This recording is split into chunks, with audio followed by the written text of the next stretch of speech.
The following video is property of the Hero Factory and is meant to educate our heroes about the dangerous villains lurking throughout the galaxy. In my previous few reports, I've gone over the higher-ranking members of Dr. Planet's criminal empire pretty thoroughly. However, I've neglected to go over some of the more common thugs, we'll say.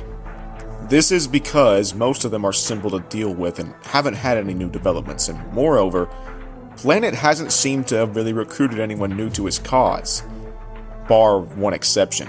In a botched attempt to ensnare Solix and a friend of his, we discovered the newest of Planet's recruits, one Zephyr Zanglos.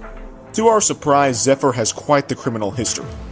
To get the obvious and important details out of the way, Zephyr is a member of the Skrall species from Bara Magna. However, the only way you could tell this would be his traditional long-pointed helmet, as he uses typical shell armor plating and has had rather extensive augmentations rather than using the traditional Skrall armor. Zephyr is a notorious mercenary, and as such he carries a wide array of weapons, most commonly using a pair of Skrall daggers and a magnum pistol, though he is also very skilled with a sniper rifle. He almost always has several smoke bombs on him, which leads us to the elephant in the room. While it's unknown how he developed these abilities, Zephyr has the power of smoke. This allows him to frequently teleport while in battle, creating a slight smokescreen when he does. This has given him the alias of Smokescreen in the criminal underworld, though I don't think anyone calls him that anymore. At one point, Zephyr was a feared and respected hunter with a near-flawless record. Despite his cockiness, he had the skills to back it up. However, on one operation, Zephyr got a little too ambitious for his own good. This is the incident I was referring to earlier with Solix. From what I can understand, Zephyr coerced Dr. Planet into loaning him one of his lackeys that he pretended to beat in order to gain Solix's trust. From there, he managed to get him to spill some vital information, and unfortunately that included the location of this second Hero Factory installation. Zephyr's facade eventually cracked and he was defeated by Solix and his friend Master.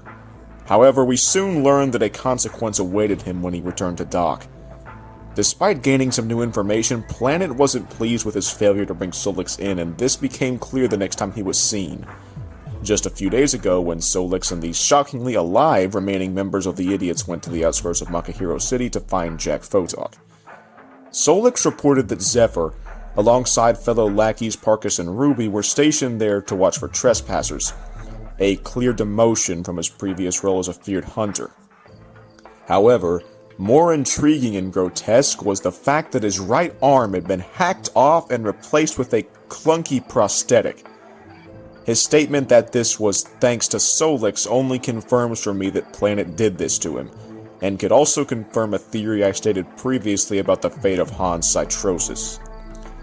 Zephyr and his group were again defeated by Solix and company, and he presumably returned to Planet. However, we don't know if he's been punished again or not.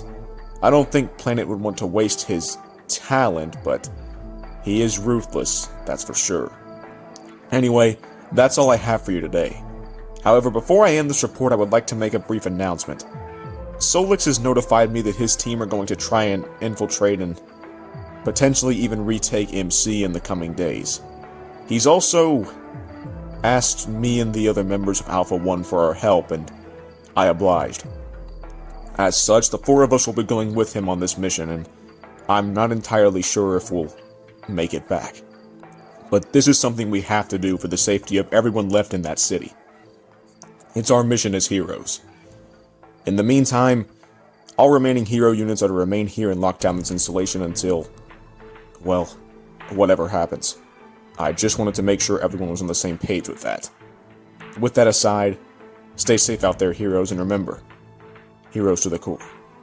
William Furno out.